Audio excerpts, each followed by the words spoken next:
दोस्तों, स्वागत है आपका सिविल्स एजुकेशन में। टेस्ट नंबर 5 है ना। क्वेश्चन नंबर 61 से 90 क्वेश्चंस करने हैं आज हम लोगों को। 60 तक कर लिए थे हम लोगों ने पिछले टेस्ट में। चलिए तो जल्दी से करें। हाँ, एक चीज़ और, वीडियो प्लीज़ 1.25x पे देखें। चलिए अब चलते जल्दी से। 60 क्वेश्चन देखिए। 60 तो तक तो कर लिए थे ना हम लोग, 61 से करना है। चलिए 61 देखिए। वेरी वेरी इंपॉर्टेंट, एनवायरनमेंट से रिलेटेड वैश्विक पर्यावरण सुविधा, यानी यहाँ पे देखिए ग्लोबल इन्वायरमेंट फैसिलिटी GEF बोलते हैं, ठीक, की स्थापना में से निम्नलिखित में से किससे संबंधित है। पहले समझ तो लें हम लोग है क्या, ये करता क्या है। देखिए इसकी उत्पत्ति के बारे में थोड़ा सा देखते हैं। 1992 में आपको पता है अर्थ समिट हुई थी। अर्थ समिट, जिसे हम लोग संयुक्त राष्ट्र पर्यावरण और विकास सम्मेलन भी बोलते हैं, यानी UNCED भी बोलते हैं। जो पहला ऑप्शन लिखा ना वो यही लिखा, United nation convention on environment and development, ठीक। वही अर्थ समिट जो हुई थी वो आपको पता है ब्राज़ील में हुई थी, रियो दे जेनेरियो में। और यहीं पे इस संस्था के बारे में चर्चा हुई थी। किसके बारे में? GEF के बारे में, कि हम लोगों के पास एक बड़ा सा फंड भी तो होना चाहिए, ताकि विकासशील देश जो हैं उनको यदि ज़रूरत पड़े तो इंस्टेंटली उनको फंड प्रदान किया जा सके, है ना। बिना पैसे के थोड़ी ना कुछ काम होता है। ये जो फैसिलिटी है, यहाँ ऐप का मीनिंग जो है वो फैसिलिटी है, लेकिन आप लोग याद रखने के लिए इसको फंड भी समझ सकते हैं, ठीक। लेकिन ऐप का मतलब यहाँ पे फंड नहीं है, फैसिलिटी है, फैसिलिटी समझना। बट मैं याद करने के लिए बोल रहा हूँ कि इसको एज अ फंड याद रखें तो आपको याद हो जाएगा। ये जो GEF है वो बेसिकली फंड देने का काम करती है, ठीक है। किसको करती है? जिनको समस्या है, पर्यावरणीय समस्या है, उनको उनको हेल्प करेगी। खासतौर से विकासशील देशों को करेगी, क्योंकि विकसित देशों के पास तो भाई पैसा है ही ऑलरेडी। उनको वो थोड़ी ना किसी से लोन वोन लेंगे।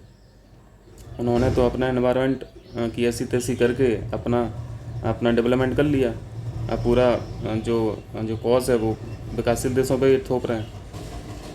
अब लिमिटेशंस लगा रहे हैं कि अब आप लोग कार्बन क्रेडिट और कार्बन सिक्रेशन ये सब ना करें। खुद करके पहले मतलब एनवायरनमेंट को डिग्रेड करके अपना डेवलप हो गए। और आज की डेट में आप लोग देख रहे होंगे कि चाइना USA इंडिया को ही बोलता रहता है कि आप लोग उत्सर्जन बहुत ज़्यादा कर रहे हैं। तो ये सब राजनीति है, चलता रहता है। बाकी सबको जो दिख रहा है वो तो दिख ही रहा है। तो आप लोगों को क्लियर हुआ, GEF जो है वो एक फाइनेंशियल मैकेनिज्म की तरह काम करता है, ठीक। जो इंस्टीट्यूट हैं, जो कन्वेंशन है, आपने CBT का नाम सुना होगा, आपने UNFCCC का नाम सुना होगा, POP का नाम सुना होगा, हाँ ना, और UNCCD का नाम सुना होगा। ये सब चीज़ें हैं, मिनमाता कन्वेंशन जो मरकरी वाला था वो सब सुना होगा। इन सब के लिए एक फाइनेंशियल मैकेनिज्म का काम करता है। और फंड की ज़रूरत ये फंड कब प्रोवाइड करता है? जब किस तरह की समस्या हो? पर्यावरणीय समस्या हो। लेकिन किस तरह की? जैसे बायोडाइवर्सिटी से कोई रिलेटेड समस्या हो, क्लाइमेट चेंज से रिलेटेड हो। मैं एक ग्राफ से बता दे रहा हूँ आपको, तो आपको क्लियर हो जाएगा। इसको देखिए, कोई दिक्कत नहीं, 2 मिनट आपका एक्स्ट्रा जा रहा, कोई दिक्कत नहीं है, देखिए। लेकिन ये बहुत इंपॉर्टेंट है, ठीक है। फिलहाल इसका आंसर तो ये है, ठीक। 1992 में जो हुआ था, इसी को UNFCED बोलते हैं, ठीक है। अब देखिए मैं थोड़ा सा आपको ग्राफ से बता रहा हूँ ये काम कैसे कैसे करता है। आइए चलते हैं, ज़्यादा समय नहीं लगेगा हम लोगों को। देखिए यदि हम इसकी बात करें, ये GEF है और ये हमने बताया आपको क्या फाइनेंशियल मैकेनिज्म की तरह काम कर रहा है। किन किन संस्थानों के बीच में या किन किन कन्वेंशन के बीच में? तो देखो, यदि हम बात करें तो पहले CBT की बात कर लेते हैं। CBT का मतलब क्या है? इंग्लिश में हिंदी वालों को कोई दिक्कत नहीं होनी चाहिए, क्योंकि ये सब इंग्लिश में होने चाहिए। एनवायरनमेंट के शब्द और ये टर्मिनोलॉजी है वो तो इंग्लिश में जानना चाहिए आप लोगों को। कन्वेंशन ऑन बायोडाइवर्सिटी जो है, दूसरा आप ट्रीट कर सकते हैं UNFCCC, इसके बारे में भी जानते होंगे, United nation framework on climate change जो है। आप इसको तीसरा पॉइंट POP ले सकते हैं, परसिस्टेंट ऑर्गेनिक जो पोल्यूटेंट हैं वो चीज़। और इसमें चौथा में UNCCD, यानी ये बताइए, United nation convention on combating desertification, ये मरुस्थलीकरण वाला है। और आप पांचवा पॉइंट लिख सकते हैं मिनीमाता कन्वेंशन जो मरकरी वाला है, ठीक है। ये इन पांचों इंस्टीट्यूट के बीच में एक फाइनेंशियल मैकेनिज्म की तरह काम करते हैं, क्लियर है। और ये फंड किन किन स्थितियों में देते हैं ये भी आपको जानना जरूरी है। बस जल्दी से देख लीजिए, हम लोग जल्दी सीख जाएंगे। जैसे फंड मैकेनिज्म हम देख लेते हैं, ये 5-6 क्षेत्रों में फंड प्रोवाइड कराता है। वो कौन कौन से देख लेते हैं। जैसे बायोडाइवर्सिटी का यदि मुद्दा हो, ठीक है, मैं शॉर्ट में लिख दे रहा हूँ। बायोडाइवर्सिटी का मुद्दा हो, या क्लाइमेट चेंज का मुद्दा हो, या फिर आपका इंटरनेशनल वाटर का मुद्दा हो, इंटरनेशनल वाटर चौथा पॉइंट जैसे लैंड डिग्रेडेशन हो गया, ये समझ रहे हैं ना, लैंड डिग्रेडेशन या भूमि में आपको सुधार करना है। बायोडाइवर्सिटी आपकी ख़राब है, आइए हमसे लोन ले जाइए, है ना। क्लाइमेट चेंज में आपका दिक्कत है आपके देश में, आइए हमारे पास है फंड है, आप ले जाइए। और यहाँ पे क्या हो जाएगा पॉइंट, सस्टेनेबल फॉरेस्ट का यदि आपको मैनेजमेंट करना है, पैसा नहीं है आपके पास, आइए हमारे पास, हमसे ले जाइए। यानी ये कौन बोल रहा है, ये GEF बोल रहा, ग्लोबल इन्वायरमेंट फैसिलिटी बोल रहा कि आइए हमारे पास पैसा है, आप फंड ले जाइए और आप अपना इन्वायरमेंट को दुरुस्त कीजिए। यदि ओजोन लेयर पे आपको काम करना है, ओजोन लेयर डिप्लीशन पे काम करना है, डिप्लीशन पे मतलब इसके अगेंस्ट में काम करना है, और POP पे यदि काम करना है, तो देखो आप ये सब जो पॉइंट देख रहे होंगे, ये सारे के सारे इन्हीं को मैनेज कौन कर रहा है, यही सब इंस्टीट्यूट तो कर रहे हैं, UNCCC यही कन्वेंशन तो कर रहे हैं सब, है ना। तो अब याद रहेगा ये GEF है, ठीक। GEF फंड किस किस को दे रहा है, इन सब मुद्दों पे दे रहा है, खासतौर से डेवलपिंग कंट्रियों को दे रहा है, डेवलपिंग। क्लियर है। चलिए इस पर 5-6 मिनट बहुत हो गया, चलिए आगे करें। कौन सा करना है हम लोग को, 61 हो गया, 61 का हो गया ए ऑप्शन, ठीक है। अर्थ समिट जो हुई थी उसमें स्थापना हुई थी GEF की। 62 देखिए, फूड चेन में एक पोषण स्तर से यानी एक ट्रॉफिक लेवल से दूसरे ट्रॉफिक लेवल में जाती हुई किसी प्रदूषक की सांद्रता यानी कॉन्सेंट्रेशन में, जो कॉन्सेंट्रेशन पॉल्यूटेंट की कॉन्सेंट्रेशन जो किसी एक स्पीसीज में जो इंक्रीज कर रही है, उसी के बारे में पूछ रहा है कि इसको बोलते क्या हैं, ठीक। तो यहाँ पर देखो सारे शब्द इंपॉर्टेंट हैं। इकोक्लाइन, eutrophication, very very important, bio magnification और बायो एक्यूमुलेशन, ये सारे इंपॉर्टेंट है, ठीक। फिलहाल इसका आंसर क्या है, इसको जैव आवर्धन बोलते हैं, ठीक। बायो मैग्निफिकेशन इसका मतलब क्या है, देखिए जैसे कोई एक स्पीसीज़ है, ठीक है, वो फूड तो ले रही है, फूड इनटेक कर रही है, उस फूड में जैसे कोई पॉल्यूटेंट है उसने इनटेक कर लिया, ठीक। मान लो ये लेवल 1 में है या फिर प्रोड्यूसर की स्टेज में है, ये जो स्पीसीज है इसको बोल लीजिए प्रोड्यूसर स्टेज में, यानी ट्रॉफिक लेवल 1 की बात कर रहे हैं, ठीक। जब इस प्रोड्यूसर को कोई कंज्यूम करेगा, इसको कंज्यूम कौन करेगा, कंज्यूमर करेंगे, द्वितीय स्तर के करेंगे ट्रॉफिक लेवल वाले। तो ये जो पॉल्यूशन है, ये पॉल्यूटेंट युक्त जो ये स्पीसीज है उसको दूसरे लोग खा रहे हैं, ठीक है। दूसरे लोग का मतलब ट्रॉफिक लेवल 2 में जो है वो लोग कंज्यूम कर रहे हैं ना, तो उनकी बॉडी में तो पॉल्यूटेंट इकट्ठे होंगे। तो ये जो है एक लेवल से दूसरे लेवल तक ये पॉल्यूटेंट का जो ट्रांसफ़र है बॉडी में, इसी को बोलते हैं बायो मैग्निफिकेशन, ठीक है। मतलब ट्रॉफिक लेवल 1 से आपने प्राइवेट पढ़े होंगे ना, ट्रॉफिक लेवल पढ़े हैं ना, यहाँ से प्रोड्यूसर से स्टेज से लेके टॉप प्रीडेटर तक, मतलब ट्रॉफिक लेवल टॉप तक, ट्रॉफिक लेवल जो उच्च ट्रॉफिक लेवल होता है। तो ये जो पॉल्यूटेंट है नीचे से ऊपर तक यदि बढ़ रहा है स्पीसीज़ में, इसको बोलते हैं जैव आवर्धन। तो ये पॉल्यूटेंट आते कहाँ से हैं, कहीं से भी आ सकते हैं। यदि आप एक तालाब का एग्जांपल लेंगे तो तालाब में क्या इंडस्ट्रियल वेस्ट आ रहा है, अर्बन का वेस्ट आ रहा है, तो इन सब में पॉल्यूटेंट तो रहते हैं, पॉल्यूशन रहता है, और मछलियाँ इन सबको इंटेक कर ही रही हैं, और मछली को खाने वाले जो आगे की जो कंज्यूमर हैं वो खाते हैं, फिर उनको कोई खाने वाला है। तो ये पूरा फूड चेन में पूरा एक तरह से मैग्नीफाई कर जाता है पॉल्यूशन उनकी बॉडी में, तो वो पॉल्यूट हो जाती हैं। और कोई एक मतलब स्पेसिफिक मछली बहुत ज़्यादा पॉल्यूटेड हो जाती है, तो सरकारें उस पर क्या है मतलब न्यूज़ में भी उसको करते हैं, पब्लिश करते हैं ना कि ये फिश जो बहुत पॉल्यूटेड है इसको आप लोग मत खाइए, मतलब उस पर बैन लगा देती है कुछ दिनों के लिए। तो ये वायु मैग्निफिकेशन के ही कारण होता है, ठीक है। तो इसका आंसर वायु मैग्निफिकेशन होता है। और वायु संचयन का मतलब है, देखो इन दोनों में फ़र्क समझ लो, जैव संचयन और जैव आवर्धन में। इसमें आप देखे होंगे इससे पूरी फूड चेन अफेक्ट हो रही है, पूरी फूड चेन, मतलब प्रोड्यूसर से लेके टॉप कंज्यूमर तक, है ना। और जैव संचयन की बात यदि हम बात करें तो सिर्फ एक ही स्पीसीज़ की बात करें, तो एक ही स्पीसीज़ में जब पॉल्यूटेंट उनकी बॉडी में बढ़ता जाता है, जैसे एक मछली का ले लें, सिर्फ मछली का, तो इसी मछली में कुछ दिन पहले थोड़ा सा पॉल्यूटेंट था बॉडी में, फिर कुछ दिन बाद और बढ़ गया, फिर कुछ दिन बाद और बढ़ गया। तो यहाँ पे एक बॉडी की बात हो रही है, एक स्पीसीज़ की बात हो रही है, ठीक। और यहाँ पे पूरी फूड चेन की बात होती है। जैव आवर्धन में पूरे फूड चेन की बात होती है, जैव एक्युमुलेशन में सिर्फ एक बॉडी की बात होती है, एक स्पीसीज़ की बात होती है। क्लियर। चलिए अब आगे बढ़ें, नहीं इसको देख लीजिए थोड़ा सा, ये भी बहुत ज़रूरी है। कहाँ गया, ये देखिए, सॉरी मैं गलत फिगर दिखा रहा हूँ, कहाँ गया, अब जल्दी मिलता तो भी नहीं है। देखिए मिल गया। इससे समझिए, ये आपको इंडस्ट्रीज दिख रही हैं, अर्बन हाउस दिख रहे हैं, इनसे वेस्ट आ रहा है, पानी में जा रहा है। पानी में रहता कौन है? सबसे टॉप सबसे जो जो ऑटोट्रॉप्स हैं जो, या फिर लेवल 1 के लोग हैं, उनको फाइटोप्लैंक्टन बोलते हैं। फाइटोप्लैंक्टन समझते हैं? इनको खाने वाले कौन होते हैं? उनको जू प्लैंक्टन होते हैं। इनको खाने वाले कौन होते हैं? जू प्लैंक्टन। ये हैं जू प्लैंक्टन। एरो देखते जाइए, यहाँ से वेस्ट आया यानी पोल्यूटेंट आया और पानी में मिल गए, इनको फाइटोप्लैंक्टन ने खा लिया। और फाइटोप्लैंक्टन भोजन किसका होता है? ये जू प्लैंक्टन का होता है। ठीक, छोटे छोटे से ऑर्गेनिज्म होते हैं, जीव होते हैं। जू प्लैंक्टन को खाने वाली मछलियाँ होती हैं। ये जो रेड रेड दिख रहे हैं, ये जो डॉट दिख रहे हैं, ये पोल्यूशन दिखा रहे हैं। ठीक है, ये पोल्यूशन है उनकी बॉडी के अंदर। इनको खाने वाली मछलियाँ हैं बड़ी बड़ी, तो उनकी बॉडी में देखो ये हो जा रहा है, मैग्नीफाई कर रहा है ना, धीरे धीरे बढ़ रहा है। इसको खाने वाली और बड़ी मछलियाँ हैं, इनमें पोल्यूटेंट दिखा दिया उन्होंने। फिर इनको खाने वाले और ऊपर के कंज्यूमर है, टॉप लेवल के प्रीडेटर हैं, तो ये मैग्नीफाई हो गया। तो इस तरह का मतलब पूरी फूड चेन में पोल्यूटेंट का हो जाना स्पीसीज़ के बॉडी में, इसको बोलते हैं बायो मैग्नीफिकेशन। ठीक है, अब क्लियर है? चलिए क्वेश्चन पे करें। 63 देखिए जल्दी से। यूवी रेस, अल्ट्रावायलेट रेडिएशन जो है के प्रकार के संदर्भ में हम लोग को बताना है। आपको पता है यूवी 3 प्रकार की होती हैं, है ना? ए टाइप, बी टाइप और सी टाइप, जिसमें आपको पता है सी सबसे डेंजर है, जो स्किन कैंसर करती है। लेकिन वो तो ओजोन लेयर की मेहरबानी है कि इस सी टाइप की जो रेडिएशन है, यूवी है, उसको रोक लेती है। जैसे आपने पढ़ा है, एक ग्लोब है, यहाँ पे समताप मंडल है, समताप मंडल में क्या है? ओजोन लेयर है। तो यूवी जो आती है सन से, ये सन है, और सन से जो रेज आती हैं वो शॉर्ट वेव में आती हैं। आपको पता है शॉर्ट वेव में आती हैं, मतलब लघु तरंगों के माध्यम से आती हैं।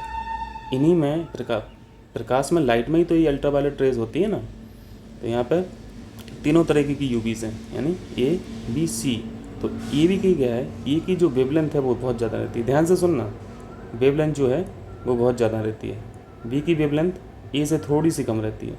और सी की वेवलेंथ जो सबसे खतरनाक है, इसकी वेवलेंथ सबसे कम होती है। और जिनकी वेवलेंथ सबसे कम होती है वो उनकी भेदने की क्षमता कम होती है। ठीक है, पेनिट्रेट करने की क्षमता कम होती है। और जिनकी वेवलेंथ ज़्यादा होती है उनकी पेनिट्रेट की शक्ति यानी पेनिट्रेशन पावर ज़्यादा होती है। क्लियर? इतना पॉइंट क्लियर है? अब यहाँ पे तीनों रेज आ रही हैं, मतलब और भी रेज हैं, लेकिन यहाँ पे अल्ट्रावायलेट जो है वो तीनों टाइप की आ रही हैं, ए बी सी।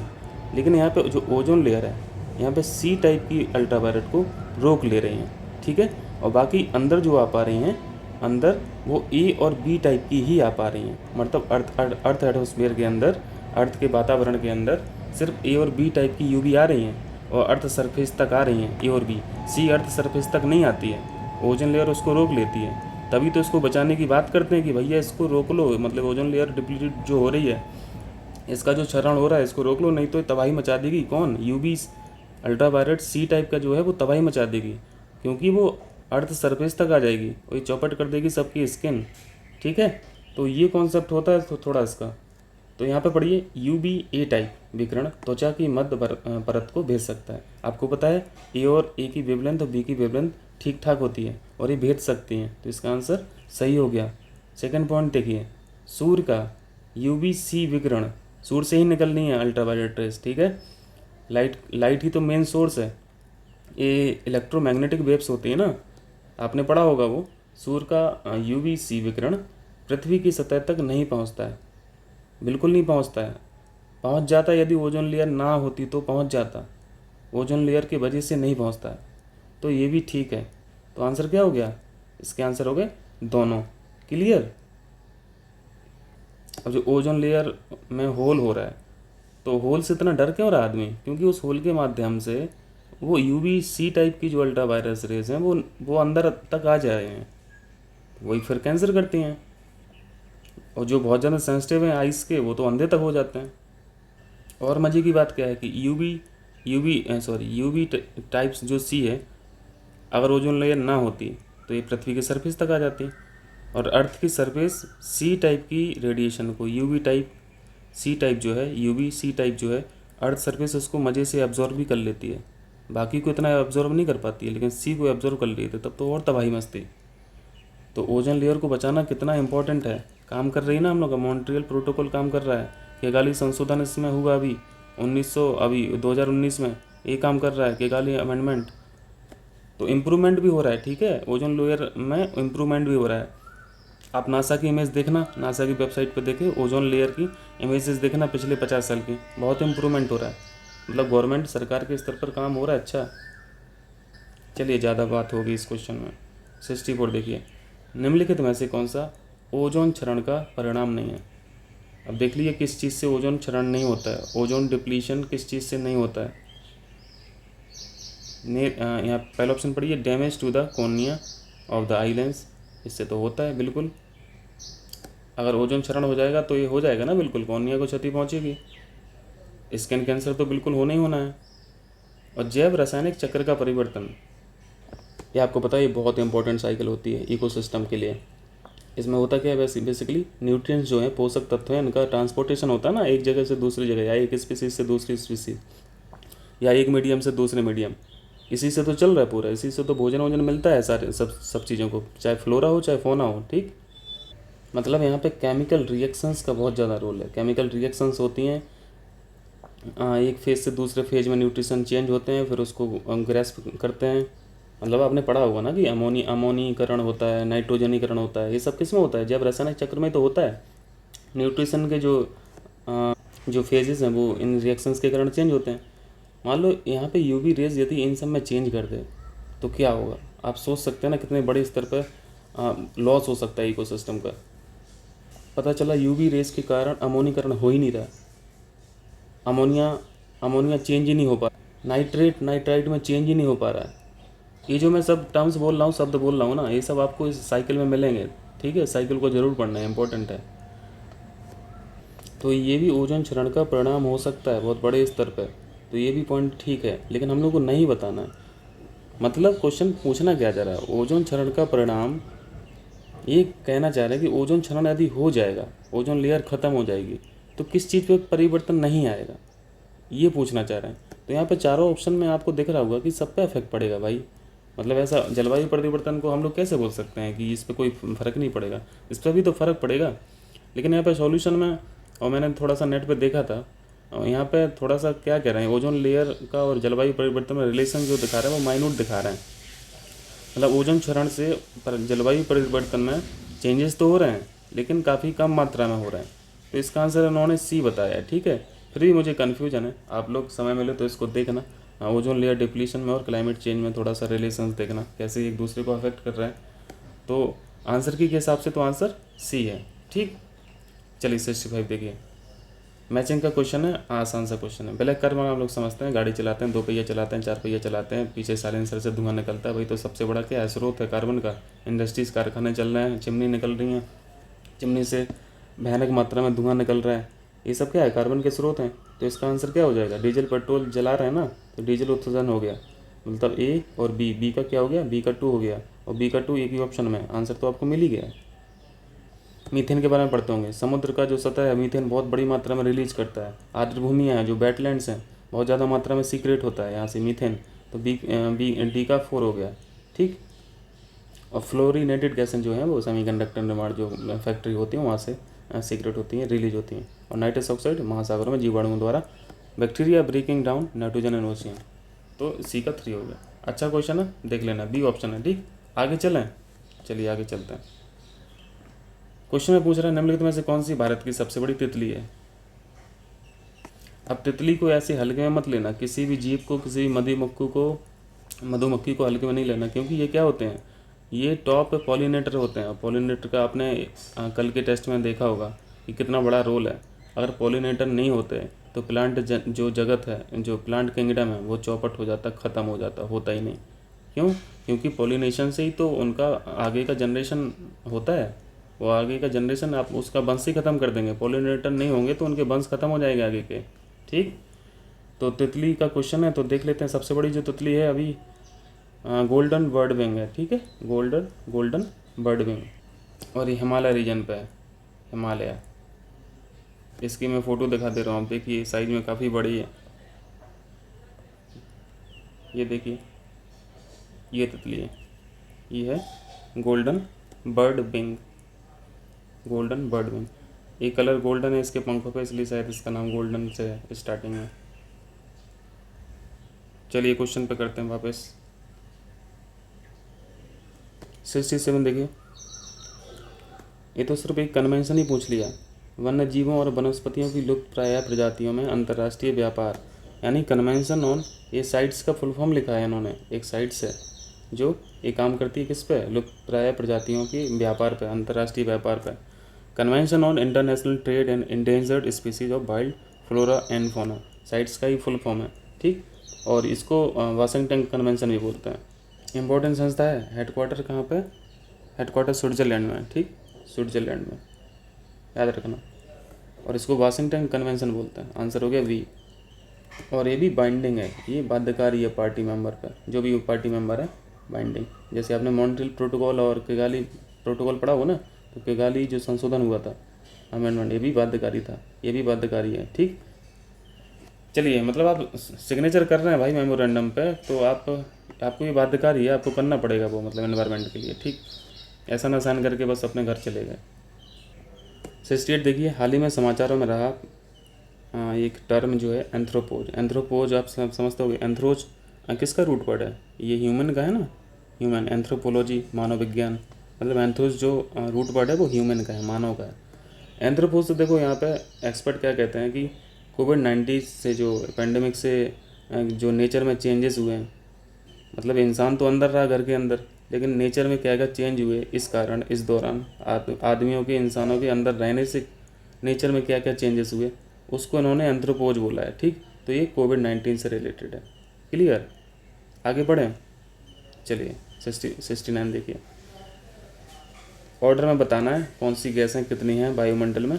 इसको पढ़ने की ज़रूरत नहीं है, मैंने बता दिया, आप लोगों ने कई बार पढ़ा भी होगा। सबसे पहले तो आप लोग हमेशा नाइट्रोजन ही पढ़ते रहते होंगे, फिर ऑक्सीजन पढ़ते होंगे, ठीक है, फिर आर्गन पढ़ते होंगे, फिर कार्बन डाइऑक्साइड पढ़ते होंगे।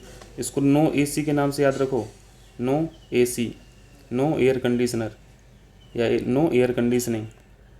तो मतलब 4 तो याद हो जाएंगे ना शुरुआत के, और ये ऑर्डर में भी है, तो ये भी अच्छी बात है, ये कोडिंग भी ईजी सी है। तो नाइट्रोजन कितना है, ये आप लोग 78 पढ़ते होंगे। ऑक्सीजन कितना है, अभी 20.95। ये एग्जैक्ट याद रखना, इसको 21 नहीं कर देना, 21 कर दोगे तो सब खेल कर दोगे, क्योंकि बाकी जो हैं वो पॉइंट, वो फिर वो आधे ही % में है बाकी जो गैसें हैं, ठीक है। तो यहीं पे वो आधा % बढ़ा ना देना। यहाँ पे 70.08 है।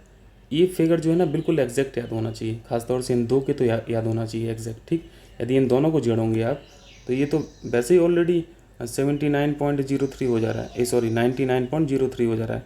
यदि नाइट्रोजन और ऑक्सीजन को जोड़ोगे, नाइट्रोजन और ऑक्सीजन का अमाउंट जोड़ोगे, तो 99.03 हो जा रहा है।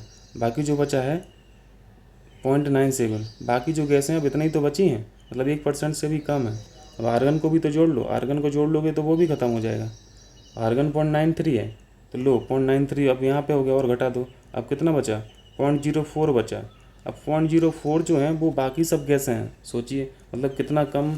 मतलब कॉन्स्टिट्यूशन में, कॉन्स्टिट्यूशन बोल रहा हूँ, सॉरी, कॉन्स्टिट्यूएंट में तो इतना कम इनका पार्टिसिपेशन है, लेकिन नेचर के लिए देखिए कितना बड़ा रोल है। अगर हम हाइड्रोजन की ही बात करें, हाइड्रोजन को हम कैसे हटा सकते हैं, हाइड्रोजन का अपने आप में बहुत बड़ा रोल है।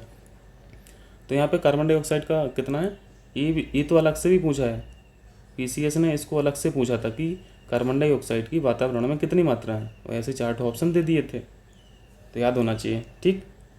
अब जो बाकी गैसें हैं 3 के अलावा, वो इतने में सिमट गई हैं, ठीक है, 0.04 में। तो उसमें कार्बन डाइऑक्साइड भी आ जाती है, नियॉन भी आ जाती है, हीलियम भी आ जाती है, क्रिप्टॉन भी आ जाती है, जीनॉन भी आ जाती है, हाइड्रोजन भी हो जाती है। क्योंकि इनके सारे इफेक्ट आप पढ़ रहे होंगे, पता होगा आपको कि जब बाकी गैसें जब बची हैं 0.04 में, तो इन सब के जो फैक्ट आएंगे ना, जो डेटा आएगा वो 0.00054 ऐसे, तो वो याद हो नहीं पाएगा, ठीक। तो आपको बस इतना याद रखना है, सीक्वेंस में याद कर लेना है बस, कि कौन सबसे नीचे है कौन सबसे ऊपर है। हाइड्रोजन की मात्रा सबसे कम है पर्यावरण में, इतना याद रखना बस, ठीक है। बाकी 4 भी याद रखना है ऊपर के। क्लियर, तो आप मिला लेंगे ना, अब मिलाने की ज़रूरत है नहीं तो मिला लीजिए जल्दी से, समय कितना ही लगेगा। तो यहाँ पर बढ़ते हुए क्रम में बताना, बढ़ते हुए क्रम का मतलब सबसे पहले जो आएगा वो सबसे कम आएगा, फिर बढ़ते हुए क्रम में आएगा। तो सबसे कम कौन है यहाँ पे वातावरण में, आपने देख लिया हाइड्रोजन ही है, सबसे नीचे हाइड्रोजन है, याद रखो। तो हाइड्रोजन को सबसे पहले मार दो, और सेकंड ऑप्शन एक ही ऑप्शन में, ठीक, आंसर मिल गया आपको। देखिए आगे क्वेश्चन देखिए 17 में, देखिए ट्रैफिक का मुख्यालय कहाँ है। ये ट्रैफिक क्या चीज़ है, इसके बारे में बहुत ज़्यादा पढ़ने की ज़रूरत नहीं है। बस इतना आप समझिए कि ये ट्रेड के लिए यूज करते हैं। ये जो संस्था है, ये जो वाइल्ड लाइफ की ट्रेड है, यानी वन्य जीव का जो व्यापार हो रहा है, उसमें उसके देखभाल के लिए, उसके मैनेजमेंट के या उनके सर्विलांस के लिए ये काम करता है ट्रैफिक वाइल्ड लाइफ ट्रेड के लिए। और इसका हेडक्वार्टर यूनाइटेड किंगडम में कैम्ब्रिज में, ठीक है। तो बहुत ज़्यादा इंपॉर्टेंट नहीं है, फिर भी एक नज़र में रखना, क्योंकि हम लोग इन्वायरमेंट से रिलेटेड इतनी ज़्यादा संस्थाएं पढ़ते रहते हैं और पता चला वो सब ना आके धीरे से ट्रैफिक छुपा दिया एग्ज़ाम वाले ने, तो कितना बड़ा मतलब बहुत दुख होगा ना कि यार हमने इतना इन्वायरमेंट पर पढ़ा है और पूछ लिया ट्रैफिक, तो बहुत बुरा लगेगा। फिर मेहनत करने के बाद एक छोटा सा क्वेश्चन नहीं कर पाए, तो हल्का सा बस ध्यान रखना कि यहाँ ट्रैफिक भी एक कोई चीज़ है। 71 देखिए, रिपब्लिक डे 2021 में किस राज्य की झांकी को प्रथम पुरस्कार मिला। यूपी का क्वेश्चन है, यूपी आंसर है, इसलिए इम्पोर्टेंट है, यूपी स्पेशल, ठीक है। उत्तर प्रदेश। झांकी कौन सी थी, ये अपना भगवान राम जी की थी और साथ में राम मंदिर भी दिखाया है। वो झांकी देख लीजिए, झांकी देख लीजिए। आपने वैसे गणतंत्र दिवस की परेड देखी होगी तो आपने अच्छे से देखा होगा। ये देखो, ये वाली झांकी जो थी, आपको दिख रहा हो भगवान राम जी और ये उनका मंदिर दिख रहा है, और इसको फर्स्ट प्राइज मिला है, ठीक है। क्लियर है, आगे बढ़ें। चलिए, झांकी होगी यूपी की। 72 देखिए, कौन सा देश चंद्रमा पर प्रथम परमाणु रिएक्टर, बाप रे, न्यूक्लियर रिएक्टर की बात कर रहे हैं। बाकी देश वहाँ झंडा नहीं गाड़ पा रहे हैं मून पे, ये सीधा न्यूक्लियर रिएक्टर ही स्थापित कर देंगे। बहुत बड़ी बात है, बहुत बड़ी अचीवमेंट है। यही तूफानी काम कर सकते हैं, या तो चीन करेगा या अमेरिका करेगा। तो ठीक है, इसका आंसर अमेरिका है और बहुत इंपॉर्टेंट है, क्योंकि एक छोटा काम होने नहीं जा रहा है, सीधा न्यूक्लियर प्लांट ही इंस्टॉल करने वाले हैं। चलिए देखते हैं। 73 देखिए, जापान किस वर्ष तक अंतरिक्ष में प्रथम कास्ट यानी बोर्ड, लकड़ी की बात कर रहे हैं, लकड़ी आधारित उपग्रह लॉन्च करने की योजना बना रहा है। क्या बात है, ये तो इकोलॉजी को पूरा रीस्टोर ही कर देंगे मुझे लग रहा है 1-2 साल में ही, क्योंकि इनके काम ही ऐसे होते हैं। लकड़ी का समझ रहे हैं ना, कितनी बड़ी मतलब यहाँ पे इनको चैलेंज है, क्योंकि लकड़ी का मटेरियल आप जानते हो उतना रजिस्टिव थोड़ी ना, उतना रजिस्टेंस थोड़ी ना होता है टेम्परेचर और प्रेशर के लिए। लेकिन ये बनाएंगे उस लड़की बोल रहे हैं, उस लकड़ी को ऐसा बनाएंगे कि वो रजिस्टिव हो जाएगी, ठीक। तो इसका आंसर क्या हो जाएगा 73 का, 2023 तक करने वाले हैं ये काम।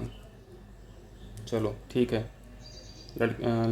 लड़की आधारित नहीं, लकड़ी आधारित उपग्रह भी ये लॉन्च कर देंगे 2023 तक। 74 देखिए, जनवरी 2021 में फॉस्टिन आर्कचेज टोडेरा को पुनः किस देश का राष्ट्रपति चुना गया। कोई इंपॉर्टेंट नहीं है, आंसर फिलहाल क्या है, मध्य अफ्रीकी गणराज्य। देख लेना, हमें तो इम्पोर्टेंट नहीं लग रहा। 75 देखिए, 2021 में संयुक्त राज्य अमेरिका USA के अगले राष्ट्रपति के रूप में जो बाइडेन ने शपथ ली, वो किस नंबर के राष्ट्रपति हैं। इस तरह के क्वेश्चन तो देखो PCS पूछ लेता है, खासतौर से CJI जो होते हैं, chief justice of India, president का भी नंबर पूछ लेता है, चीफ जस्टिस साहब का भी नंबर पूछ लेता है। अभी क्वेश्चन अमेरिका के राष्ट्रपति पे भी बनने लगा, तो हम लोग बता देते हैं जल्दी। तो ये 48वें अमेरिकी राष्ट्रपति हैं, ठीक है। और वाइस प्रेसिडेंट आप लोगों को पता होगा, कमला हैरिस मैडम जी हैं, ठीक। 75 देखें, 76 वेरी वेरी इंपॉर्टेंट, इकोसिस्टम। देखो ये क्या है, एक्वेटिक ऑर्गेनिज्म, जो जल में रहने वाले जीव होते हैं उनका वर्गीकरण है, ठीक। ये बहुत आसान होता है, बस नाम थोड़े से टेढ़े होते हैं लेकिन होते ही बहुत आसान है। बस आपको देखना है कि ये किसके साइड पे रहते हैं और ये कैसे कैसे होते हैं, मतलब उनका आकार क्या होता है। वो वहाँ पे ये मिडिल में रहते हैं, यहाँ पर सरफेस पे रहते हैं, यहाँ पर तली पे रहते हैं समुद्र के, ठीक है। यही सब चीज़ें देखना है। तो जल्दी से हम सीधा फिगर से देखते हैं, तो आपको बहुत आसानी हो जाएगी। देखिए, आपको बताया समुद्र का ऊपर जो है उसको क्या बोलते हैं, तल बोलते हैं कि नितल बोलते हैं। ये नितल है, ठीक। अर्ध सरफेस बोल लो यदि हिंदी में कन्फ्यूजन हो रहा हो। जो ऊपर की तरफ रहते हैं, आपको पता ही है कौन रहते हो आप, प्लैंकटन रहते हैं ना, प्लैंकटन। अब प्लैंकटन में 2 चीज़ें होती हैं, एक तो फाइटो होता है जिनको हम फाइटो प्लैंकटन बोलते हैं, और दूसरे जू प्लैंकटन होते हैं। ये जीव हैं, ये प्लांट जगत है, ये जीव जगत है। लेकिन ये छोटे छोटे से ऑर्गेनिज्म होते हैं, बहुत बड़े साइज़ के नहीं होते हैं, वो छोटे छोटे से होते हैं। आपको नंगी आँखों से हो सकता दिखे ही ना, ठीक है। तो सबसे जो प्रोड्यूसर का काम करते हैं वो फाइटोप्लैंक्टन करते हैं, आपको पता है। उनको खाने वाले जू प्लैंक्टन होते हैं, जू प्लैंक्टन को खाने वाली फिर आगे चेन बढ़ती जाती है। तो प्लैंक्टन्स जो हैं, प्लैंक्टन्स ये सतह पर रहते हैं, समुद्र की ऊपरी सतह पर, थोड़े बहुत नीचे भी रह सकते हैं, लेकिन बहुत ज़्यादा गहराई पे नहीं रहते हैं। ठीक। नेक्टन का मतलब है जो बड़ी बड़ी मछलियाँ उनको नेक्टन बोलते हैं। बेंथोज मतलब समझते हैं? बेंथोज मतलब जो नितल पर रहने वाले जीव हैं, जैसे आपको ये स्टार फिश दिख रही है, केकड़ा दिख रहा है, ये सब चीज़ें दिख रही ना, ये सब जीव हैं। ठीक। तो ये जो नितल पर रहते हैं, अर्थ की नितल पर रहने वाले जो जीव हैं उनको बेंथोस कहते हैं। बस इतना सा वर्गीकरण है। ठीक है। इसमें एक प्रजाति और छूट गई हम लोगों की, कौन सी? न्यूस्टन, जो सबसे पहला ऑप्शन था। सॉरी, यहाँ पे लिख नहीं रहा, मैं यहाँ पे लिख दे रहा हूँ। मैं इसको थोड़ा सा छोटा साइज कर ले रहा हूँ ना, तो लिखने की जगह मिल जाएगी। न्यूस्टन क्या था? ये कहाँ रहते हैं फिर? देखिए, आपने मान लो ये समुद्र है, आपने इस सरफेस पर पढ़ लिया, अर्थ सरफेस के जो बिल्कुल जस्ट नीचे हैं उनको प्लैंकटन पढ़ लिया। ठीक। ये ऊपर भी तैरते हुए दिखाई देते हैं, कोई दिक्कत नहीं है इनको ऊपर तैरते हुए, इनको सबमर्सिबल भी बोलते हैं। प्लैंकटन यहाँ पे मिल जाएंगे आपको। नेक्टन यहाँ पे बीच वाले एरिया में मिल जाएंगे, ये बहुत पावरफुल होते हैं। ठीक है। ये बड़ी बड़ी जलधाराओं को पार करना पड़ता है उनको, बड़े बड़े शिकारी होते हैं। नेक्टन बोलते हैं। बेंथोस जो बिल्कुल नीचे गिरे पड़े हुए हैं, वो सरफेस पे रहते हैं, वो ऊपर आते ही नहीं है, वो तैर ही नहीं पाते हैं। और तैर भी पाते हैं, बहुत सारे इसमें ऐसे भी जीव होते हैं जो तैर ही नहीं पाते हैं। ठीक। और जो एक स्पीसीज बच रही न्यूस्टन के बारे में बोला जाता है, ये हमेशा अर्थ के टॉप लेवल पर रहते हैं। जो समुद्र का तल है उसके टॉप लेवल पर, मतलब ये आधे हवा में रहते हैं और आधे तल पर रहते हैं। जैसे एक मच्छर का एग्जांपल ले सकते हो, वो तो पानी में बैठ भी जाता है ना, वो डूबता ही नहीं है। तो देखिए मैं दिखा रहा हूँ, ये जो एक प्रजाति है न्यूस्टन की प्रजाति है। ठीक है। ये आप लोग जानते हैं सरफेस टेंशन के कारण ये लोग डूबते नहीं हैं। तो ये जो प्रजाति है वो न्यूस्टन में आती है। ये जो वर्गीकरण है न्यूस्टन वाला वर्गीकरण है। ठीक है। चलिए आगे बढ़ें। तो इसका आंसर क्या हो जाएगा? न्यूस्टन क्या पड़े अभी? वायु जल के, जो वायु जल में के दोनों के संपर्क में रहते हैं। तो ए का हो जाएगा 3, ए का 3 आंसर हो गया बी का 1 हो गया। बी का 1 जल के तल में रहने वाले, बेंथोस आपने पढ़े, जल के तल में, नितल पे जो नीचे रहते हैं। ठीक। अब ऐसे आंसर मिला लेना। ठीक है। हम लोगों ने इतना डिस्कस तो कर ही लिया, तो आंसर बी होगा। पॉज कर लेना, थोड़ा देख लेना। 77 देखिए जल्दी से।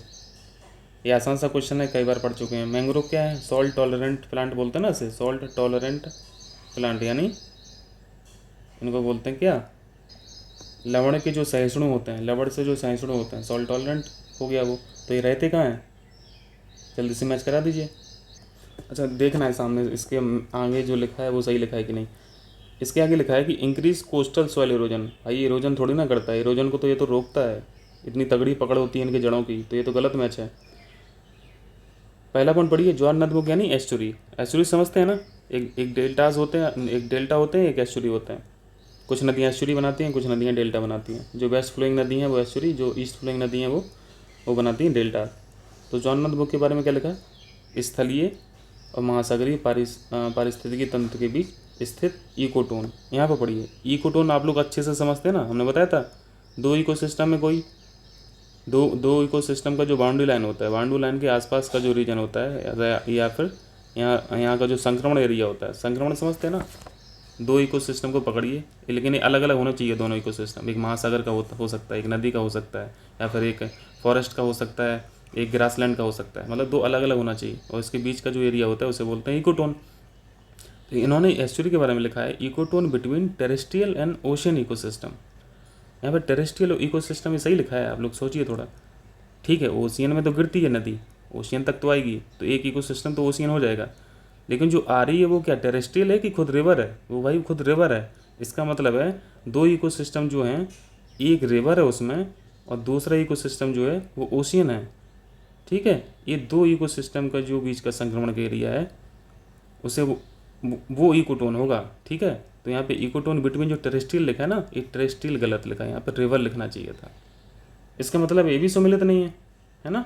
अभी हम लोग फिगर दिखा दे रहे हैं इसका, ज्वार नदमुख का, तो समझ जाए ना। आर्द्रभूमि वेटलैंड बहुत अच्छी तरीके से समझते हैं आप लोग। झीलों की तुलना में कम उत्पादकता, इनकी ज़बरदस्त उत्पादकता होती है। ठीक है। प्रोडक्टिविटी आप आर्द्रभूमियों की देखेंगे तो बहुत ज़्यादा, झीलों से बहुत ज़्यादा बढ़ के आती है। तो ये भी गलत है। झीलें देख लीजिए, इनमें एक चराई खाद्य श्रृंखला पाई जाती है। चराई क्या है? Grazing pathway food. तो ये फिलहाल तो सही है पॉइंट, लेकिन हम लोग ये समझ लेते हैं चराई खाद्य श्रृंखला है क्या। अब चराई से आप लोग शब्दों से समझ में आ रहा होगा कि जो प्राथमिक स्तर के उत्पादक होते हैं, जैसे हरे पौधे होते हैं, उनको खाने वाले कौन होंगे? उनके खाने वाले का जो जस्ट जो सब्सिक्वेंट ट्रॉफिक लेवल है वो चरने वाला होगा, ठीक है।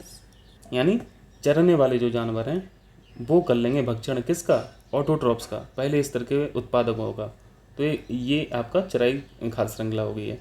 फिर उस एनर्जी का आगे ट्रांसफ़र हो जाएगा। आपको पता है 10% रूल पे पूरा फूड चेन काम करता है ना। पिरामिड जो है 10% रूल पे काम करते हैं ना। 10% एनर्जी ही ऊपर वाली ट्रॉफिक लेवल में ट्रांसफ़र होती है, बाकी वेस्ट हो जाती है। तो सी ऑप्शन जो है वो सही मैच है, ठीक, वो सही पूछा था। चलिए 78 देखिए जल्दी से। अंडा देने वाले, हाँ एस्चुरीज को देख लीजिए थोड़ा। एस्चुरी वैसे आपने कई बार देखा होगा, कोई बड़ी चीज़ नहीं है, हाँ, लेकिन ये समझ में आना चाहिए कि इकोटोन जो बन रहा है वहाँ पे वो किस चीज़ का बन रहा है ना। शायद उसका भी फिगर हाँ पड़ा हुआ है। ये देखिए, ये रिवर आ रही है, ये रिवर आ रही है। तो एक इको सिस्टम तो रिवर का खुद का हो गया ना, और दूसरा इको सिस्टम ओशियन का। तो यहाँ पे जो संक्रमण एरिया है, मतलब ये जो एरिया है, ये जो एरिया है, अब चूंकि समुद्र यहाँ तो है नहीं, यहाँ पे देखो इकोटोन दो दो हो जाते हैं। अगर इस जोन की बात करो तो यहाँ पे रिवर का भी इकोसिस्टम है और यहाँ पे आप टेरेस्ट्रियल का भी इकोसिस्टम है। तो वो इकोटोन इस जोन का अलग हो जाएगा। लेकिन एस्चुरी की बात हुई तो एस्चुरी तो यहाँ बन रही ना समुद्र में गिरने के बाद। तो यहाँ पे इकोसिस्टम कौन कौन से हैं? एक रिवर है और दूसरा खुद ओशियन है। क्लियर? चलिए आगे बढ़ते हैं। 78 अंडा देने वाले यानी एग लेइंग मैमल्स जो है। पहले तो मैमल्स समझ में आते हैं ना आप लोगों को, हम लोग समझते हैं ना मैमल्स। चलिए हम लोग देख लेते हैं मैमल्स क्या होते हैं। देखो मैमल्स दो तरीके के होते हैं। जो मेन कैटेगरी है मैमल्स की, उस कैटेगरी में जो मैमल्स आते हैं उनमें दो कंडीशन होना चाहिए सबसे पहले, तो तभी उनको मैमल्स बोलेंगे। पहले तो ये जो सीधे बच्चे देने वाले हों, मतलब अंडा ना देने वाले हों, सीधा बेबी को बर्थ करें, ठीक है, बेबी को जन्म दें। तो पहला तो हो गया ये सीधे बच्चे को जन्म दें। हम लोग भी आ जाते हैं उसमें, हम लोग का मतलब इंसान भी आ जाता है। सीधे बच्चे को जन्म दें और ये जो बच्चे हैं वो अपनी माँ से मिल्क की फीडिंग भी करें। यानी बच्चे की मदर में क्या होना चाहिए? मेमोरी ग्लैंड भी होना चाहिए। मेमोरी ग्लैंड, समझ रहे हैं ना। ये दो कंडीशन यदि हैं तो उस जीव को हम लोग मैमल बोलेंगे, यानी स्तनधारी बोलेंगे। लेकिन एक मैमल ऐसा है जो सीधे बच्चे नहीं देते हैं, अंडे देते हैं, लेकिन उनकी मेमोरी ग्लैंड है। मतलब ये पहली टाइप की मैमल हो गए। तो दूसरी टाइप के जो मैमल हैं, इसको ठीक से देखना, ठीक। इन मैमल्स में क्या है जो दूसरे तरह के हैं, इनकी मेमोरी ग्लैंड तो हैं, मतलब ये अपने बच्चों को दूध तो पिला सकते हैं, ठीक है, दूध पिलाते हैं अपने बच्चों को, उनकी माँ अपने बच्चों को दूध पिलाती हैं। लेकिन उनके जो बच्चे होते हैं वो अंडे के माध्यम से होते हैं, डायरेक्ट बच्चे नहीं होते, ठीक। तो ये दूसरी टाइप के मैमल्स हैं, यही इन्होंने पूछा है दूसरा टाइप का। अब क्लियर है ना। अब इसमें एग्जाम्पल जो है आप किसी को भी उठा लो, आप हाथी को उठा लो, मैमल्स है, सीधे बच्चे देते हैं, अंडा थोड़ी ना देता है, और मेमोरी ग्लैंड है उनके। छोटे छोटे से हाथी देखना आप यूट्यूब पर, देखना बच्चे दूध पीते हैं। आप कैट फैमिली को उठा लीजिए, आप बिल्ली को उठा लीजिए, आप कुत्ते को उठा लीजिए, आपको यही सब दिखेगा। लेकिन आप पक्षी की बात करेंगे, पक्षी की, तो पक्षी तो अंडे देते हैं, है ना, और उनका कोई मेमोरी ग्लैंड थोड़ी ना होता है। तो ये इसलिए तो बर्ड क्या है? मैमल नहीं है। तो आप क्वेश्चन करें जल्दी से, इसे देखिए।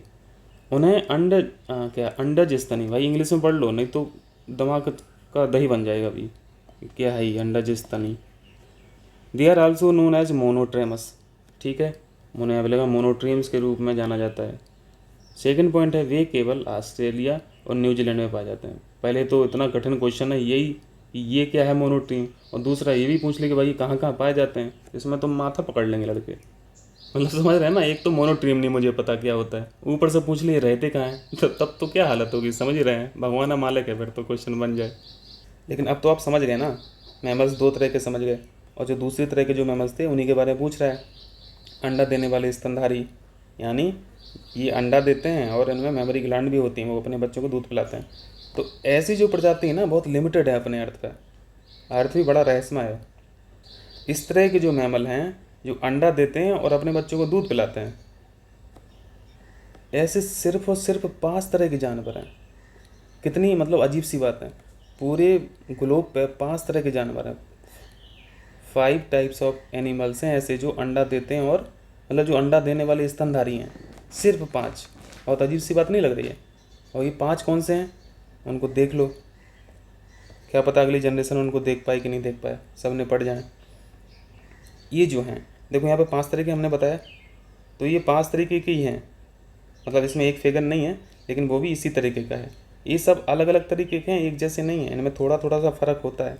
ये इनको एकिडना, ये एकिडना है, अब मैं लिख दे रहा हूँ एकिडना, इसको एकिडना जानवर बोलते हैं। ये अंडे देते हैं लेकिन बच्चों को दूध पिलाते हैं। इनकी स्लेवरी ग्लैंड होती हैं, ये दिख रहा है, इनकी स्लेवरी ग्लैंड होती हैं, मतलब बच्चों को दूध पिला लेते हैं वो। ये जो दूसरा जानवर है इसको बोलते हैं प्लेटिपस। आपने पढ़ा होगा कक्षा 6, 7, 8 में जब विज्ञान की किताब पढ़ते होंगे, प्लेटिपस एक अंडा देने वाला स्तनधारी। तब क्या जानते थे हम लोग, कुछ जानते थोड़ी ना थे। प्लेटिपस ये है वो, आज उसको हम लोग देखें कि इसको प्लेटिपस बोलते थे। पानी में रहता है, ये भी अंडा देने वाला स्तनधारी है। और 4 प्रकार के ये 1, 2, 3, 4 और पांचवा प्रकार भी ऐसे ही जानवर है, ठीक है, वो इसी तरह लगता है। तो ये है पूरा। अब एग लेइंग मैमल्स के बारे में जान गए ना, चलिए ठीक है, एग लेइंग मैमल्स होते हैं और मैमल्स क्या होते हैं ये भी जान गए। तो हम लोगों ने इन 2 टाइप के मैमल्स से क्या सीखा कि मैमल्स होने के लिए सबसे जो प्राइम कंडीशन है वो मेमरी ग्लैंड है ना। और ये जो पाए जाते हैं ऑस्ट्रेलिया और पपुआ न्यू गिनी में पाए जाते हैं, ना कि न्यूजीलैंड में। तो ये पॉइंट गलत हो जाता है, ठीक। और पहला पॉइंट ठीक है, इनको मोनोट्रियम बोलते हैं, अंडा स्तनी बोलते हैं, मतलब अंडा भी देते हैं और स्तनों से अपने बच्चों को, अपने बेबी को दूध भी पिलाते हैं, उनकी मदर्स दूध भी पिलाती हैं। तो ये हो गया पॉइंट नंबर 1 सही। आगे बढ़ें, आंसर क्या हो गया, ये पॉइंट हो गया सही। चलिए 79 देखिए, पापीकोंडा राष्ट्रीय उद्यान इंपॉर्टेंट है। पापीकोंडा निम्नलिखित में से कौन सी नदी होकर बहती है? पहले तो ये जान लीजिए है कहाँ पे, फिर नदी देख लेंगे कौन सी बहती है इसके पास। पापीकोंडा ये आंध्र प्रदेश प्लस तेलंगाना में है, पहली बात। और यहाँ पे कौन सी नदी बह रही है बताइए? महानदी तो बहा नहीं दोगे है ना, गोदावरी भी नहीं बहा दोगे, कावेरी कृष्णा में लड़ाई कीजिए फिर। और गोदावरी को बहाओगे क्योंकि नहीं, ये तो बहती है। तो सिर्फ इसको हम लोग रिजेक्ट कर सकते हैं क्योंकि ये उड़ीसा वाली है। कावेरी कृष्णा गोदावरी ये 3 टिपिकल क्वेश्चन, मतलब टिपिकल रिवर हो गई, क्योंकि ये वो भी यहाँ से तो बह रही हैं। केजी बेसिन, इतना बड़ा केजी बेसिन है कृष्णा गोदावरी आंध्र प्रदेश में। तो ये जो पापीकोंडा राष्ट्रीय उद्यान है ये कौन सी नदी के से होकर है? ये गोदावरी, ठीक। आंसर क्या हो गया? गोदावरी। पापीकोंडा की लोकेशन देखनी है, आइए जल्दी। ये है पापीकोंडा, ये इंडिया है, इस लोकेशन को उठा लो, इसको बड़ा कर लो। ये आंध्र प्रदेश है, पापीकोंडा, ठीक है, याद रखना। चलिए आगे बढ़ते हैं। 80 देखिए, समताप मंडल में यानी IMST, ट्रोपोस्फीयर, स्ट्रेटोस्फीयर, मीडियोस्फीयर, आयनोस्फीयर, ऊपर एक्सोस्फीयर, ठीक। अभी समताप मंडल की बात कर रहे हैं यानी स्ट्रेटोस्फीयर की बात कर रहे हैं। में ऊंचाई बढ़ने के साथ तापमान बढ़ता है, ठीक है, लेकिन कुछ ऊंचाई पर तो सेम रहता है, तभी तो समताप बोलते हैं। इसके बाद बढ़ना शुरू होता है, क्लियर है ना। तो ये जो जहाँ तक ये कांस्टेंट टेम्परेचर है इसी के कारण समताप मंडल है। इसके बाद फिर कॉन्स्टेंटली बढ़ता जाता है, क्योंकि यहाँ पे क्या बैठी है, यहाँ पे ओजोन लेयर बैठी है ना। ओजोन लेयर कर क्या रही है भाई, यूवी को खा ले रही है, यूवी को अवशोषित कर रही है। ये तो टारगेट है कि ये बची रहे और ये खाती रहे यूवी को, ताकि ये यूवी नीचे ना आ पाए, अर्थ सरफेस पे ना आ पाए। तो यूवी अपने आप में क्या है, रेडिएशन। तो रेडिएशन को जब अवशोषित करेगी लेयर तो ये गर्म नहीं होगी क्या, और गर्म होगी तो फिर यहाँ का टेम्परेचर ऊपर बढ़ता जाएगा। तो किसकी उपस्थिति के कारण होता है? ओजोन के कारण, ठीक है, ओजोन के कारण। क्लियर। ये देखिए ये पूरा एटमॉस्फेरिक लेयर्स हैं, आपको देखना है। ये ट्रोपोस्फीयर है, यहाँ से शुरुआत कीजिए। पहले टेम्परेचर क्या हो रहा, घट रहा है, फिर कांस्टेंट है, फिर बढ़ रहा है। स्ट्रेटोस्फीयर हम लोग को इस लेयर के बारे में देखना है अभी। समताप मंडल, ठीक है, समताप मंडल। यहाँ पे क्या हो रहा है, कॉन्स्टेंटली बढ़ रहा है कि नहीं। ये किसके कारण हो रहा है? ओजोन लेयर के कारण, इसके कारण होता है। आप देख रहे होंगे कि घट रहा, फिर कांस्टेंट है, फिर बढ़ रहा, फिर कांस्टेंट थोड़ा सा, फिर घट रहा, फिर कांस्टेंट, फिर बढ़ रहा। तो इन सब पे और कभी डिस्कस कर लेंगे, लेकिन ओवरऑल ओवरऑल टेम्परेचर बढ़ क्या रहा है, सॉरी ओवरऑल टेम्परेचर में क्या हो रहा है, बढ़ रहा है। एक्सोस्फीयर में पहुंच जाओगे उधर तो बहुत ज़्यादा टेम्परेचर हो जाता है। चलिए क्वेश्चन पे चलते हैं। 81 इंपॉर्टेंट है। ग्रीन एजी, ग्रीन एजी क्या है, एजी का मतलब एग्रीकल्चर से है, ठीक है, और ग्रीन का मतलब समझ रहे हैं। ग्रीन एजी प्रोजेक्ट जो है उनके बारे में हम लोगों को बताना है। देखो आसान सा क्वेश्चन है, कठिन नहीं है, बस थोड़ा सा याद रखना है कि ये GEF द्वारा फंडेड है, ठीक है, GEF। अब इसके बारे में पढ़ा होगा ना, ग्लोबल एनवायरनमेंट फैसिलिटी जो था, हमने आपको बोला था कि इसको फंड के नाम से याद रखें। ये फंड देता है, ठीक है, यदि आप पर्यावरण के लिए काम करते हैं तो आइए हमारे पास से लोन ले जाइए, ऐसा ये बोलता है। तो शुरुआत 2018 में की गई, ये भी ठीक है। परियोजना वैश्विक GEF द्वारा फंडेड है, बिल्कुल ये भी ठीक है। इसे पूरे देश में लागू नहीं किया जा रहा है, ये स्पेसिफिकली मिजोरम, अभी फ़िलहाल मिजोरम के लिए लागू किया है, ठीक है। मिजोरम के अलावा मध्य प्रदेश, उड़ीसा, राजस्थान भी हैं। और ये है किस लिए बेसिकली, भाई जैव विविधता, भाई हर जगह एनवायरनमेंट में रहता क्या है, बायोडाइवर्सिटी को कंजर्व करा लो, संरक्षण करा लो, उसी के लिए है। तो आंसर है ये पूरे देश में लागू नहीं है, 1 2 सही है। चलिए 2 देखिए। निम्नलिखित में से कौन सा भारत का सबसे बड़ा बाघ अभ्यारण्य, टाइगर रिजर्व की बात कर रहे हैं, लार्जेस्ट टाइगर रिजर्व कौन सा है, बता दीजिए जल्दी से। नागार्जुना सागर श्रीशैलम बाघ अभ्यारण्य इंपॉर्टेंट है। लार्जेस्ट का मतलब यहाँ पे क्या हो जाएगा, नंबर ऑफ टाइगर नहीं है, यहाँ पे नंबर ऑफ टाइगर से नहीं, एरिया वाइज पूछ रहा है। और यह है कहाँ पे, आंध्र प्रदेश प्लस तेलंगाना, क्लियर। और इसी के नाम से बताइए क्या है, बड़े बड़े तालाब भी हैं, जलाशय भी हैं, पॉन्ड भी हैं, यानी लेक भी हैं, ठीक। 83 कीजिए। बायोमास उत्पादन के लिए बता दीजिए सबसे ज़्यादा बायोमास कहाँ होता है, सबसे कम कहाँ होता है। तो पहली बात तो जान लीजिए, समुद्र में बायोमास बहुत कम होता है, ठीक। भाई जहाँ पे पानी बरसेगा, जहाँ पे बहुत ज़्यादा पेड़ पौधे होंगे, पत्तियाँ झड़ के गिरेंगी, वहीं पे तो बायोमास बनेगा, सूखेंगी फिर वो खाद में कन्वर्ट होंगी।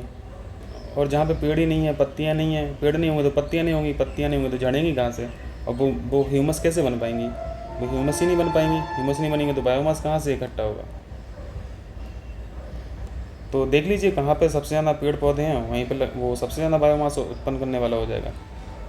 तो पर्णपाती वन या फिर पेरेरीज तो घास के मैदान होते हैं। और टैगा आप जानते हैं ये साइबेरिया एरिया, मतलब ये ठंडे प्रदेशों में, तो यहाँ पे इतना तो ज़्यादा होता नहीं है, पत्ती भी छोटी छोटी होती है पेड़ों में, हाँ लेकिन पेड़ तो होते हैं, पेरेरीज की तरह घास के मैदान तो नहीं है। तो सबसे पहले पर्णपाती वन यानी डेसिडियस फॉरेस्ट, तो चौथा आ जाएगा, सबसे ज़्यादा जो बायोमास उत्पन्न करेगा वो चौथा आ जाएगा। तो पहले ऑप्शन में सिर्फ चौथा है जो पहले नंबर पर लिखा है, और बाद में फिर घटते क्रम में बताना है। तो घटते क्रम में समुद्र है, आपको बताया है कि समुद्र सबसे कम बायोमास प्रोड्यूस करते हैं, तो ये 2 हो गया। तो मतलब डेसिडियस फॉरेस्ट के बाद टैगा हो जाएगा, ये भी फॉरेस्ट होते हैं, ठीक है, लेकिन छोटी पत्तियों वाले होते हैं। फिर उसके बाद घास के मैदान, उसके बाद फिर समुद्र, तो आंसर हो गया ये।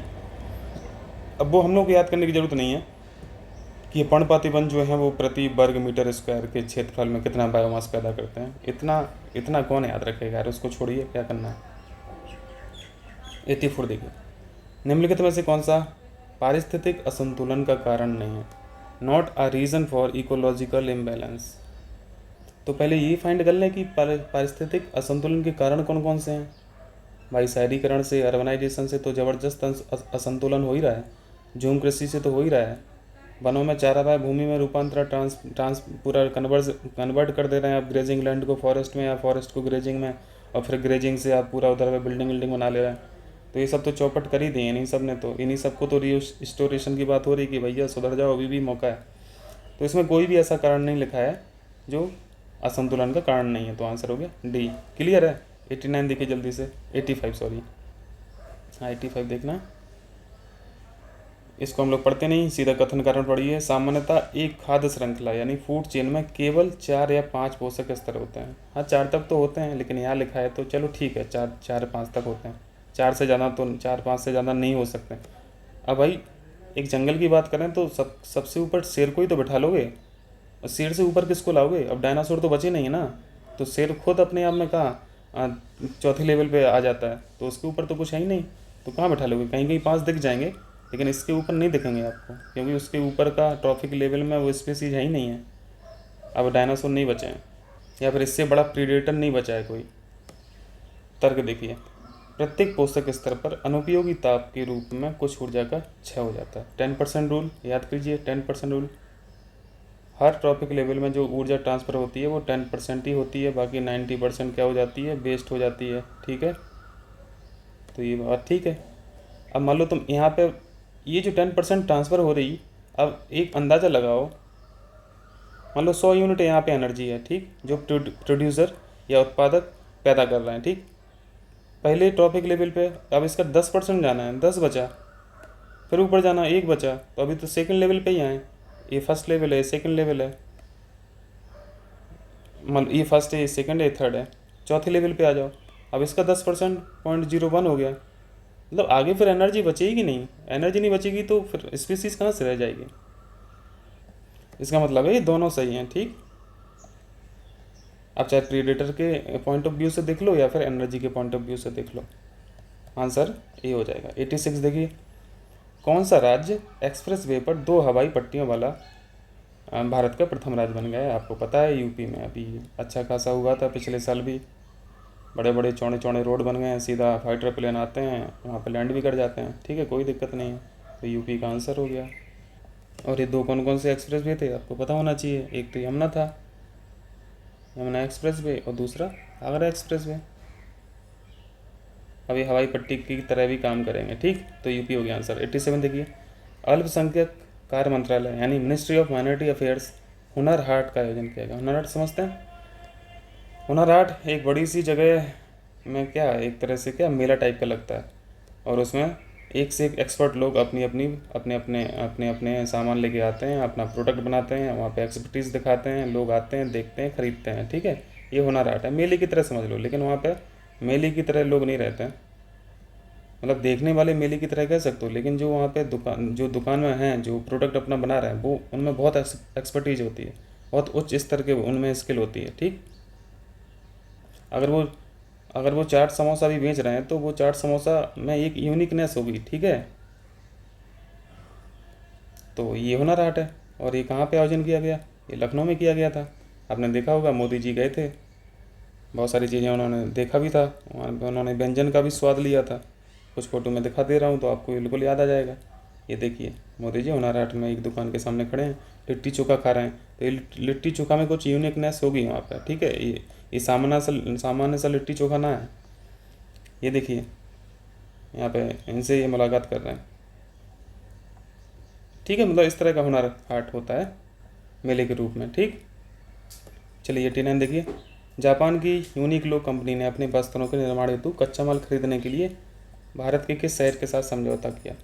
इंपॉर्टेंट है यार, आर्ट एंड कल्चर का क्वेश्चन आ जाता है, क्योंकि यहाँ का जो हेरिटेज है वाराणसी का, आपको पता है, रेशम की जो बुनाई होती है यहाँ पर, रेशम की साड़ियाँ जो हैं, बनारसी साड़ियाँ वर्ल्ड फेमस हैं। ठीक है, तो उसी के लिए यहाँ पर समझौता किया गया। अब जो बुनकर लोग हैं, जो बुनकर उद्योग जो हैं, उनको क्या बढ़ावा मिलेगा व्यापार के लिए। आप शादी ब्याह करना कभी तो अपनी अपनी वालियों को ले जाना, बनारसी की साड़ियाँ, एक यूनिकनेस तो रहती है, बहुत ज़बरदस्त होती हैं, कढ़ाई इतनी ज़बरदस्त होती है। चलिए लास्ट क्वेश्चन है आज का, 89 हो गया ना। 89 देखिए, 2021 में किस राज्य या यूटी में भारत में सबसे महंगे मशरूम में से एक के लिए भौगोलिक संकेत, very very important, GI tag वाले तो बिल्कुल रट लिया कीजिए। ठीक है, जीआई टैग मिला, वो भी मशरूम के लिए। मशरूम एक ऐसी चीज़ है जो गांव से बिलोंग करते होंगे वो लोग मशरूम को समझ रहे होंगे क्या चीज़ है। हम लोगों के यहाँ तो इसकी कोई वैल्यू नहीं है ना मशरूम। और ये जो मशरूम है जिसको भी जीआई टैग मिला, सोचिए आप, ये 22,000 रुपये पर केजी का इसका रेट है, सोचिए। और हमारे यहाँ जो मशरूम है वो तो 10 रुपये किलो भी नहीं कोई ख़रीदता है। तो जगह जगह की बात है और उसमें क्वालिटी की बात है। और ये जो मशरूम है ये जम्मू कश्मीर का है, लेकिन आपको इसकी तस्वीर देखना चाहिए, उसकी तस्वीर से ही उसमें कुछ यूनिकनेस दिख रही है। कहाँ गया मशरूम? हाँ, ये देखिए, ये जो मशरूम है, इस मशरूम का नाम है मोरेल, याद रखना, मोरेल मशरूम, याद रहेगा। इसको दूसरी भाषा में, या इसका दूसरा नाम है गुच्ची या मोरेल मशरूम। 22,000 रुपये पर केजी, वेरी कॉस्टली, ये वही है। ठीक है, मोरेल। इसकी कॉस्ट है, इसको अभी जीआई टैग मिला है, इसको जीआई टैग मिला है, ठीक। और हमारे यहाँ का जो है, जो हम लोगों का नॉर्मली जो मशरूम होता है, ये है, ये क्या है, ये 10 रुपये किलो नहीं बिकता। हाँ, शहरों में भले ही बिक जाता है, शहरों में बिक जाता है, 100 रुपये केजी भी बिक जाता है, लेकिन गांव में कोई वैल्यू नहीं है इस वाले मशरूम की, लेकिन सब्ज़ी बहुत सही बनती है, ठीक है।